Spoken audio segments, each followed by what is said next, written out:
Hechos históricos que conciernen al muérdago. No podemos dejar de mencionar la admiración que los galos profesan hacia esta planta. Nada era más sagrado para los druidas, pues tal es el nombre que dan a sus magos, que el muérdago, y el árbol donde se encuentra, que suponían era siempre el roble. De hecho, creen que todo lo que crece sobre tal árbol ha sido enviado por el cielo, y que el muérdago que sobre él crece es prueba de que aquel árbol ha sido elegido por los mismísimos dioses como objeto de su favor. Sin embargo, el muérdago raramente se halla sobre el roble, y cuando se localiza, se recoge con ritos de gran relevancia religiosa.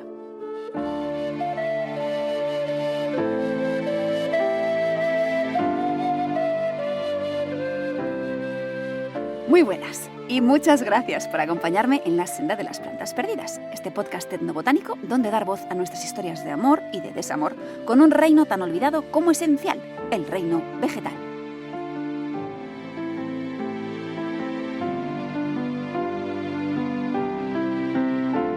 Soy Aina Eserife, bióloga y escritora, y antes de adentrarnos en la senda de hoy es justo que lance un aviso para todos los árboles de bien que me escuchan. Si eres un manzano o un olivo o un algarrobo argentino, debo ponerte en guardia, porque nuestras divinas invitadas de hoy son tan encantadoras como gorronas, y no las querrás cerca ni por penitencia.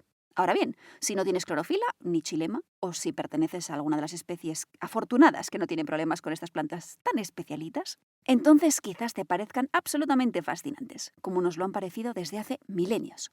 Pues hoy vamos a hablar de los muérdagos, que tienen magníficas historias que contar. Y si te acercas demasiado, ya no podrás escapar.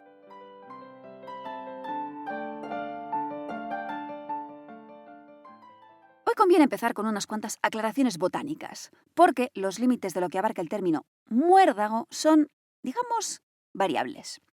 Sí, es posible que estés pensando en el muérdago de las pelis de Navidad, con follaje perenne y bayas blanquitas. Ese es, efectivamente, un muérdago. Puede que el más famoso en Europa, más que nada porque no hay muchos más. Este lleva el nombre de Viscum album, album por el color de los frutos. Pero el nombre de muérdago también se da a sus más de 100 hermanos dentro del género Viscum, uno de los cuales crece, por cierto, en olivares al sur de la península ibérica, y tiene frutos rojos. Es Viscum cruciatum, cruchatum, cruciatum, según como quieras pronunciarlo. Pero es que no son los únicos. También son muérdagos las 7 especies de otro género distinto, los Loranthus, y muchos parientes dentro de su familia, las Lorantáceas, llevan asimismo el nombre de muérdago. Resulta que hay muérdagos en todas partes, en Eurasia, en África, en Australia y en todo el continente americano. De ahí que nuestro amiguito de las pelis navideñas, que será el principal prota de hoy, no sea el muérdago, sino un muérdago entre muchos. Pero entonces, ¿qué es un muérdago? Y ahí vamos a la raíz de la cuestión, o mejor dicho, al austorio de la cuestión, pues aquello que hace que un muérdago sea digno de llevar tal nombre es su condición de parásito aéreo, inquilino de ramas o troncos ajenos. Ser un parásito vegetal es relativamente raro, pero ser un parásito vegetal aéreo es aún más raro, porque la mayoría de parasiplantas instalan sus cables de hackeado vegetal, que conocemos como austorios, en las raíces de sus desafortunados huéspedes. Aunque estas no son las parásitas más increíbles, ojo, a las hay que van directamente al modelo Alien y viven dentro de otra planta, asomando fuera solo cuando van a florecer. Es increíble, pero no me voy por las ramas, o sí, porque ahí es donde están nuestros muérdagos, cuya vida entera se desarrolla a varios metros sobre el suelo. Una semilla que haya aterrizado en un lugar adecuado germinará al solecito y sacará la versión baby de sus órganos vampíricos, esos austorios. Si la planta está equipada para hacer la fotosíntesis, solo, entre comillas, solo, necesita enchufarse a los vasos conductores de agua y sales minerales, o sea, el xilema, de su árbol hospedador. Y hablamos de una planta hemiparásita. Pero en cambio, si quiere que se lo den absolutamente todo hecho y no está dispuesta a mover ni un cloroplasto, probablemente no tenga cloroplastos, quiero decir. Y quizás su color ni siquiera sea verde. Y estaremos hablando de una holoparásita. Aunque hay muérdagos holoparásitos, los que hoy desfilarán por aquí son hemiparásitos, o sea, gorrones a medias. Y por eso sí se ven verdes, aunque no sea un verde lozanísimo siempre, sino un pelín amarillento según la especie.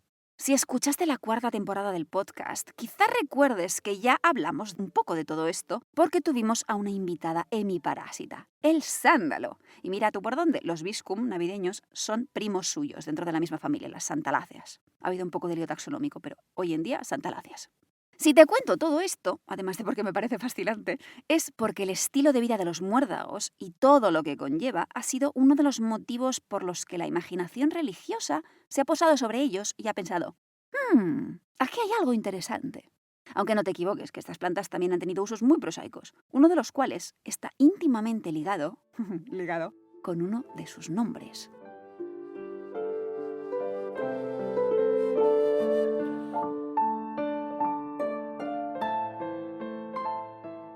Origen incierto.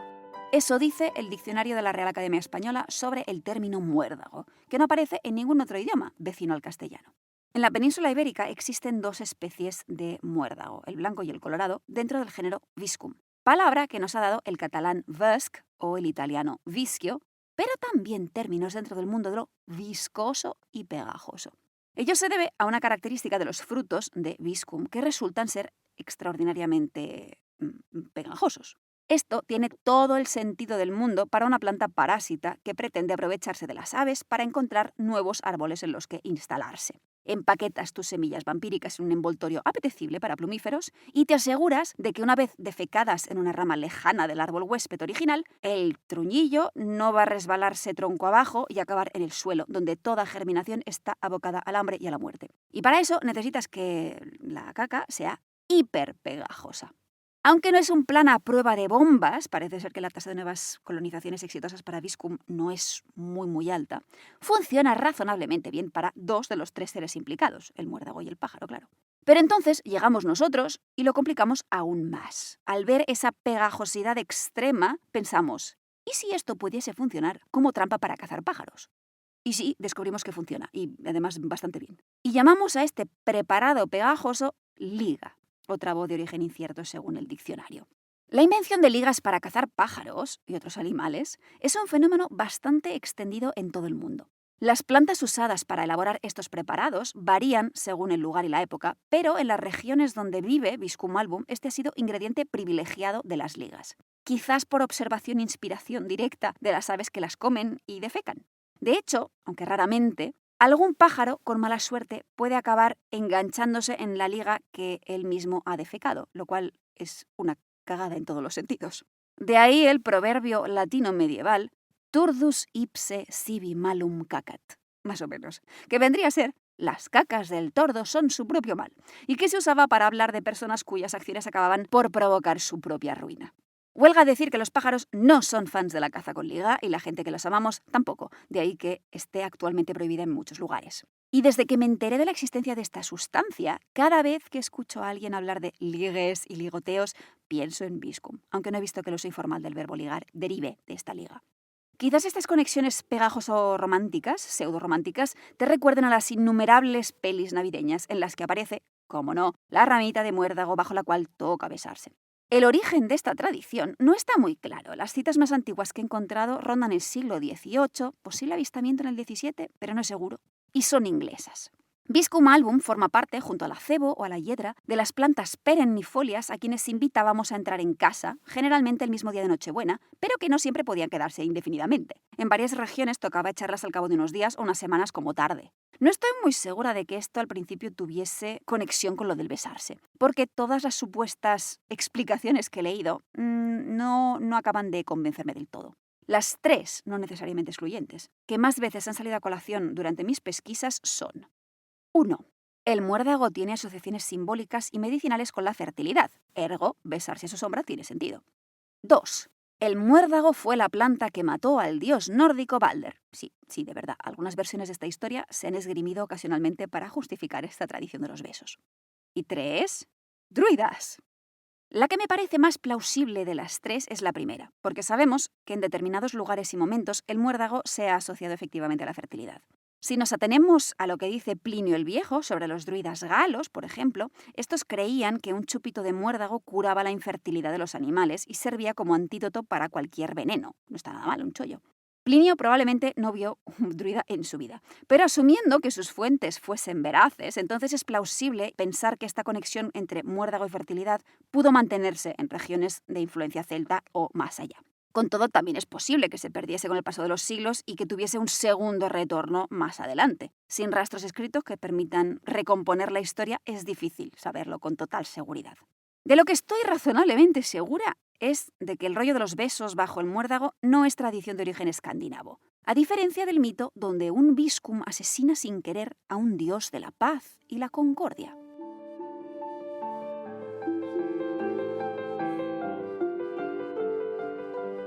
La historia empieza así. Balder el Bueno empezó a tener sueños muy feos, y cuando se lo contó a los ases, estos se reunieron en consejo y decidieron hacer jurar a todos los peligros que no dañarían a Balder. Y Frigg tomó juramento al fuego, al agua, al hierro y a todos los metales, a las piedras, a la tierra, a los árboles, a las enfermedades, a las bestias, a las aves, a los venenos y a las serpientes. Con alguna que otra libertad poética, he aquí el principio del episodio de la Edda Menor sobre el que mucha tinta vegetófila ha corrido. Su protagonista es Balder, hijo de Odín y Frigg, y uno de los dioses que más majos parecen en el panteón escandinavo, la verdad. Tal vez por eso su historia no podía acabar muy bien. Tras el ciclo de juramentos, los dioses, que no tienen otra cosa que hacer al parecer, se ponen a lanzarle cosas a Balder, que sale indemne de toda agresión, hasta que el listillo de turno, Loki, como no, se entera de que hay algo que no ha prestado juramento. Un retoño leñoso que crece al oeste del Valhall y que a la madre de Balder le parece demasiado joven para jurar. Evidentemente, Loki corre a arrancar a este retoño, lo pone en manos del hermano ciego de Balder y lo anima a lanzárselo al dios cuasi invulnerable, con la inevitable consecuencia de que Balder muere. Y me preguntarás, ya, pero ¿qué tiene de vegetófilo todo esto? ¿Y qué pinta el muérdago en la historia? Yo te explico. Resulta que las Eddas llaman Mistiltein al retoño que se libró de prestar juramento. Y este término se traduce literalmente como muérdago, que en Europa Central y Septentrional puede corresponder única y exclusivamente a nuestro Viscum album. En círculos académicos de folclore e historia de las regiones, sobre todo creo un poco más anglosajones que otra cosa, la historia de Balder, que aparece también mencionada en algunos poemas de la Edda poética, ha atraído bastante la atención. Pero aquí las discusiones que más nos interesan atañen, por supuesto, a nuestro muérdago. ¿Por qué está ahí? Una de las interpretaciones más famosas, y controvertidas también, aparece en una obra de mitología comparada de finales del siglo XIX muy conocida dentro de este mundillo, y en la que el muérdago es una pieza esencial del argumento. Me refiero, claro está, a La Rama Dorada de Jacob Fraser, donde el autor arrejunta un montón de referencias varias a usos, costumbres, tradiciones de distintos lugares y momentos históricos relacionados, directa o tangencialmente, con Viscum album, para desembocar en la conclusión de que Balder es una personificación del roble portador de muérdago, donde se supone que residiría su espíritu. Divina botánica a más no poder. Sí, a Fraser le molaba muchísimo esta planta. No es casual que en la portada del libro aparezca una rama de muérdago, justamente. El problema es que no está nada claro que este Mistiltein asesino fuese realmente Viscum album. No te marearé con los detalles, pero baste decir que en Islandia, donde se pusieron por escrito las Eddas, no parece haber muérdago. De hecho, las descripciones que los textos hacen de este Mistiltein no cuadran muchísimo, botánicamente hablando. En zonas del sur de Escandinavia, Noruega, Suecia, sí que habría Viscum, pero no parece que el mito de Balder provenga de allí. No me preguntes cómo la gente mitóloga sabe estas cosas, pero al parecer las saben. El resumen es que, aunque la gente concuerda en considerar problemática esta identificación Mistiltein-Viscum, no hay consenso sobre el origen de este mítico muérdago tal vez, y hay varias teorías para explicarlo. Una de ellas sugiere que el término Mistiltein viene del inglés antiguo, Misteltaan, que los vikingos habrían adoptado durante su estancia en Inglaterra porque les gustó cómo sonaba la palabra, con reminiscencias a la niebla, Mistr en nórdico antiguo, y a las armas. Al parecer, los nombres de muchas espadas acababan en Tain. Entonces, según esta teoría, en las versiones más antiguas de la historia de Balder, la culpable del golpe fatal habría sido otra planta distinta, hoy desconocida, a la que echaron de la película cuando llegó una candidata mejor. Peor aún, cuando llegó un nombre vegetófilo mejor. Si esto es cierto, pone de manifiesto el poder del marketing.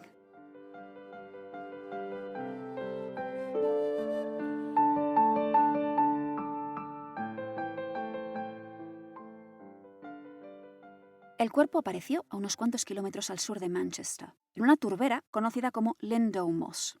Era un día caluroso de agosto de 1984, cuando los trabajadores rescataron el primer pie. Al día siguiente apareció el torso. 4 años después, se recuperaron las nalgas y la pierna izquierda. Un hombre joven, de unas 20-25 primaveras, cuyo cuerpo desnudo mostraba señales de violencia extrema. Llevaba aproximadamente 2000 años muerto. El hombre de Lindow, como suele llamársele, bueno, técnicamente el Lindau II, porque hay más cuerpos que se han recuperado de esa turbera, forma parte de un corpus de restos humanos antiguos hallados en turberas de Europa central y del norte, la mayoría de los cuales murieron entre el siglo VIII antes de la era común y el IV de la era común.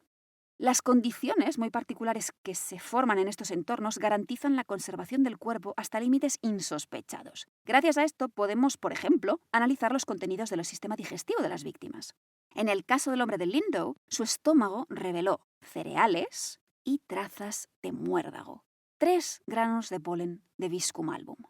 Y hubo quien ató cabos y pensó, ¿y si el hombre de Lindau era un druida? El razonamiento es sencillo. Por lugar y fechas, aquel muchacho podría haber sido celta, aunque no es seguro porque la conquista romana de aquella parte de Inglaterra más o menos cae por aquel mismo periodo. Y recordarás que, según nos informaba Plinio el Viejo, el muérdago era la más sagrada de las plantas para los druidas. Galos, es verdad. Pero teniendo en cuenta que el área de cultura celta no se limitaba a las Galias, que también comprendía a Gran Bretaña e Irlanda, pues suponer creencias similares alrededor del muérdago no es descabellado. El fragmento que has escuchado al principio del episodio provenía justamente de la Historia Natural de Plinio, quien continuaba su relato diciendo que estos ritos druídicos se realizaban en el 6º día de la luna, que marca el principio de sus meses y de sus años, así como de sus eras. Habiendo ultimado los preparativos para el sacrificio y el banquete bajo los árboles, el sacerdote sube al árbol en ropajes blancos y con una hoz dorada corta el muérdago que recogen con un manto blanco. Esto, junto a un par de frases que he omitido con algún que otro detalle extra, es todo lo que tenemos en las fuentes antiguas referido a los druidas en conexión con el muérdago, que es bastante y a la vez es poquísimo. Dado que Plinio no estuvo en las Galias y no parece que tuviese contacto con el mundo de los druidas, hoy se acepta que tomó la información sobre esta ceremonia de alguna fuente anterior que se ha perdido. ¿Que hubo viajeros griegos que se pasearon por aquellas tierras y dejaron por escrito sus impresiones? Al parecer los hubo, ya en el siglo IV antes de la era común. Pero si aquellos testimonios son los que efectivamente acabaron en los textos de Plinio, bueno, yo diría que cabe preguntarse hasta qué punto son aplicables a lo largo del tiempo y del espacio. Teniendo en cuenta que las culturas celtas no dejaron documentos escritos, ni siquiera sabemos del todo quiénes eran los druidas, de dónde salieron y en qué pueblos celtas, porque había bastantes, estuvieron presentes, cómo evolucionaron culturalmente a lo largo del tiempo, etc. ¿Que el muérdago fuese importante para algunos druidas en algún lugar y en algún momento? No lo dudo. ¿Que pudiese tener conexiones explícitas con alguna divinidad concreta? Me parece lo más lógico del mundo. Ahora, que fuese exactamente igual de importante para todas las sociedades celtas, en todos los lugares, durante todo el tiempo en que podemos decir que existieron, varios siglos. A ver, a lo mejor sí, menos Irlanda, porque ahí no había muérdago en aquellos tiempos. Pero no me atrevería a afirmarlo categóricamente, ni mucho menos. Los 3 granos de polen del estómago del pobre hombre de Lindau pueden interpretarse como una conexión druídica o no. ¿Quién sabe si en la Britania de aquellos tiempos el muérdago era planta sagrada y de uso exclusivamente religioso o si tenía empleos medicinales para todo el mundo, dado que las preparaciones de Viscum han sido usadas para problemas nerviosos y circulatorios desde tiempos bastante antiguos? ¿Quién sabe si pasaban ambas cosas a la vez y lo que dictaba si el muérdago era solo para druidas o para todo el mundo era el árbol huésped sobre el que Viscum se instalaba? Porque en buena parte de Europa el muérdago podrá ser uno, pero los huéspedes son muchos. De hecho, en botánica solemos dividir a Viscum album en varias subespecies en función de qué huéspedes le sirven de percha y de alimento. Tenemos algunos que parasitan a pinos, a otros que solo se instalan en abetos y otros que optan por un amplio rango de árboles con flor, o sea, angiospermas. Entre sus preferidas, las rosáceas, manzanos, espinoblancos, herbales, etc. Pero tampoco le hacen ascos a sauces, a álamos o, raramente, a robles. Lo curioso del asunto es que si tomas una semilla de muérdago de pino y la pegas a un manzano, la cosa no prospera.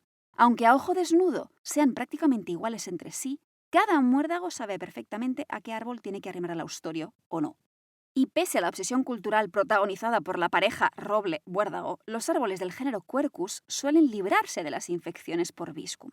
Pero no todos los robles europeos pueden cantar victoria, porque existe otro muérdago autóctono, caducifolio que sí parasita robles de hoja caduca. Es Loranthus europeus, cuyos dominios no llegan a Europa occidental. Está presente en Alemania y en Italia, pero no más al oeste. Y que algunos rumores asocian a una cierta mítica rama dorada.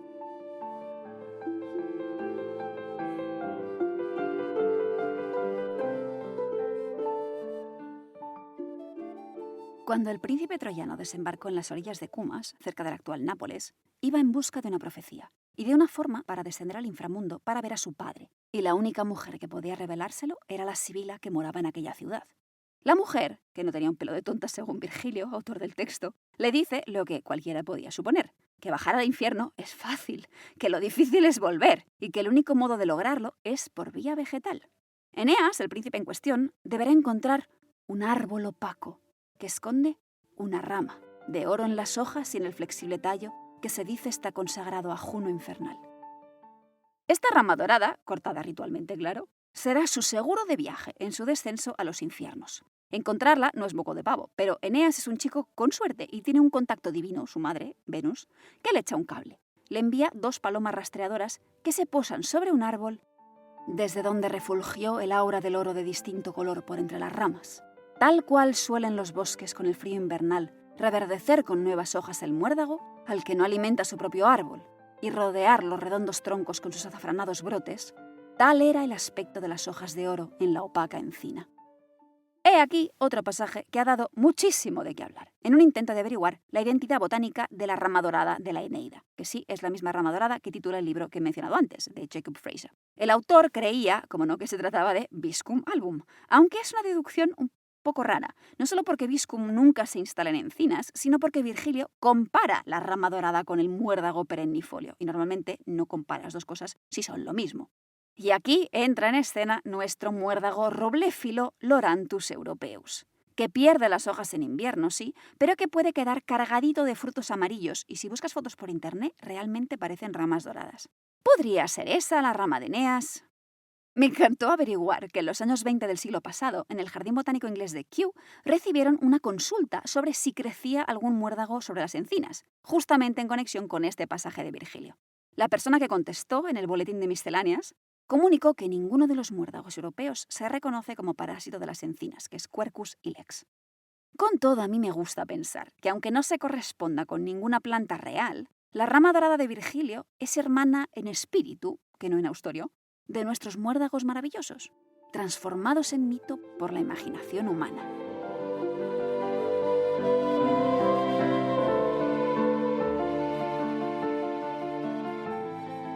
Y ya paramos aquí la senda de hoy, que he disfrutado muchísimo investigando. Cuanto más aprendo, más ignorante me siento de verdad.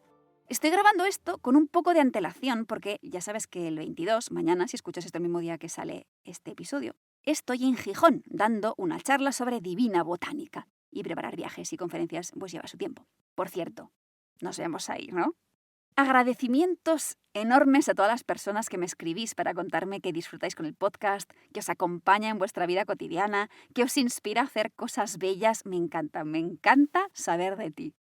E infinitísimas gracias a mi familia de Frutos Luminosos en Patreon. Esa plataforma de microdonaciones donde apoyar a gente creativa raruna que va a su aire como una servidora. Si quieres más información o unirte a la familia de Frutos Luminosos y disfrutar de agradecimientos extra de todo tipo, tamaño y color, puedes hacerlo en patreon.com/ainaserice.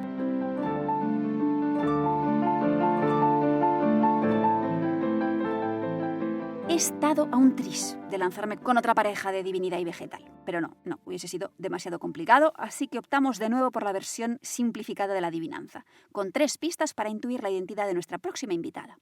La primera es dulzura, la segunda, oasis, y la última, abundancia. Si por un casual o por una divina inspiración se te ocurre de quién estoy hablando, ya sabes que me lo puedes contar, escríbeme, redes sociales, email, en el podcast directamente, porque estaré encantada de recibir cualquier cosa que tengas a bien compartir conmigo. Y enhorabuenísima a Javier, a Carmen, a Sara, a Lorena, a Dechen y a Susana por haber adivinado que nuestros protagonistas de hoy eran los maravillosos muérdagos. Y mención especial, enhorabuena también a quien apostó por los acebos, que también encajaban bastante bien en las pistas de las adivinanzas.